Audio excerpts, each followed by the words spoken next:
Pasca nakes demo, kali ini RSUD Haulusi Ambon ditutup pemilik lahan. Belum sampai seminggu pasca didemo tenaga kesehatan dan pegawai, kali ini pemilik lahan RSUD Dr. M. Haulusi Ambon, Yohanes Tisera, mengambil langkah tegas terhadap pemerintah Provinsi Maluku. Yohanes Tisera akhirnya menutup akses masuk rumah sakit pada Jumat 22 Desember 2023. Pasalnya, hingga kini pemerintah Provinsi Maluku tak ada itikat baik dalam menyelesaikan masalah pembayaran lahan RSUD Dr. M. Haulusi.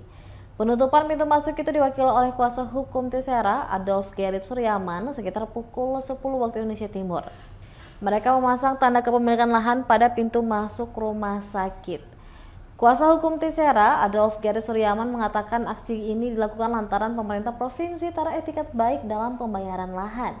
Padahal segala upaya baik secara kekeluargaan, birokrasi hingga langkah hukum telah ditempuh pemilik lahan untuk mendapatkan haknya. Namun pemerintah Provinsi Maluku urung membayar selama 3 tahun. Yang menjelaskan berdasarkan putusan pengadilan, luas lahan yang dimiliki Yohanes Tisera yaitu 43.880 meter persegi. Dari luasan tersebut, 12.000 meter persegi dihibahkan kepada pemerintah Provinsi Maluku, sementara 31.800 meter persegi sisanya menjadi kewajiban pemerintah provinsi untuk membayar sekitar 65 miliar rupiah. Luasan 31.880 meter persegi yang di atasnya berdiri RSUD Haulusi, bangsal mayat, bangsal gila, asrama putri, asrama putra, rumah generator, dan rumah dinas. Saat pertemuan dengan kliennya, pemerintah provinsi menyampaikan hanya sanggup membayar di bawah 50 miliar rupiah, sehingga disepakati dengan harga 49.987 juta rupiah. Lanjutnya, langkah tegas ini diambil agar pemerintah provinsi segera mengambil sikap tegas untuk membayar lahan.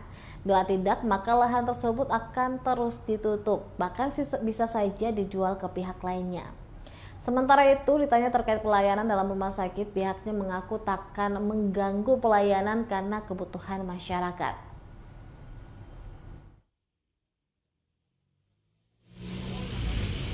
Peradilan tersebut yang kalah di supaya ketum bisa menjadi mediator. Karena ketum ini bukan hanya mau memastikan kita pelayanan publik yang kayak ini saja, tetapi hak-hak perdana. Karena mereka juga sebagai pihak yang kalah di proses peradilan tersebut, mereka juga harus legowo dengan putusan ini. Ketika mereka menyelesaikan, kan kita tidak akan mengganggu lagi fasilitas pemerintah. Apalagi ini sebagai objek vital. Selain permasalahan pelanggaran, kira-kira adalah tindakannya apa lagi misalnya? Apakah dia aktivitas di rumah sakit untuk itu sementara juga dibatasi atau bagaimana? Kalau saya tidak perlu untuk urusan pelayanan ini kan tetap saya tidak menghalangi. Saya tidak pernah menghalangi sebagai orang yang tahu akan pelayanan publik bahwa ini sarana prasarana yang harus melayani masyarakat banyak yang notabene adalah masyarakat pencari kesehatan untuk mereka berobat dan sebagainya macam. Namun hal ini, kalau pelayanan ini tidak terjadi karena memang itu urusan internal mereka, karena mereka memang benar-benar tidak melayani, hanya melayani donor darah, cuci darah. Jadi pelayanannya itu mungkin nanti pintu ini saya tutup, kemudian ada pasien yang datang untuk cuci darah, kami buka dan pasiennya bisa masuk dengan keluarga. Mungkin itu kawan-kawan harus ingat bahwa kami manusia juga punya batas kesabaran. 3 tahun adalah waktu yang cukup lama untuk saya menunggu pembayaran tersebut.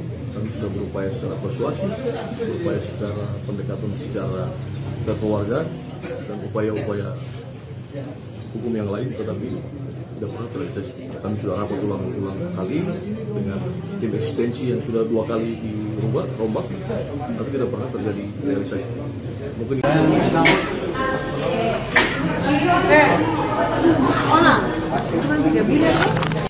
Download Tribun X sekarang, menghadirkan lokal menjadi Indonesia.